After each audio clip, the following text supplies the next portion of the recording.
Баршаңызға сәлем.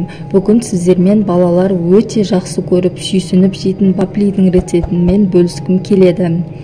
Осы рецептпен жасайтын болсаңыздар, бір жасағаннан өте қытырлақ, дәмді болып шығады. Бұл вафлиді дайындау үшін ең алдымен бізге арнайы пісіретін вафлица қажет болады. Егер сіздерде сондай вафлица болатын болса, менімен бірге жасауға шақырамын. Видеоны міндетті түрде соңына дейін қараңыз. Вафлиді дайындау үшін ең алдымен бізге 10 құмшекер қажет және 5 жұмыртқа, сары май, кішкентай тұз қажет болады. Ең алдымен жұмыртқамыздың барлығын осылай жарып аламыз. Жарып болғаннан соң барлығын жақсылап араластырамыз. Сосын үстінен құмшекерімізді саламыз.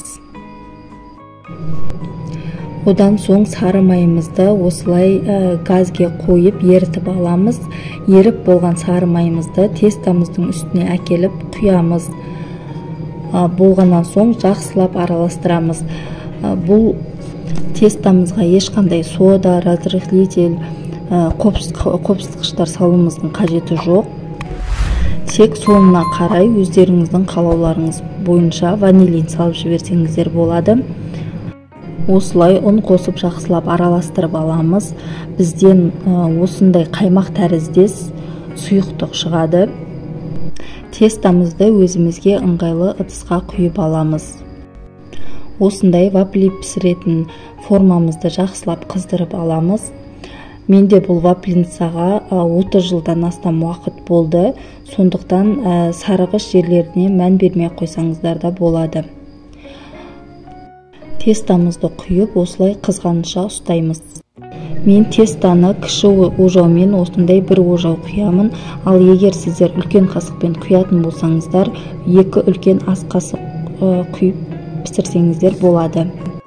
Вафлиміз пісті. Енді бұл вафлиді біз ыстық күйінде орауымыз қажет. Ал егер суып қалса, вафлиміз қытырлақ болып қатып қалады. Бұл вафлиді ұзынша етіп орасаңыздар да болады. Өздеріңіздің қалауларыңызға қарай орап аласыздар.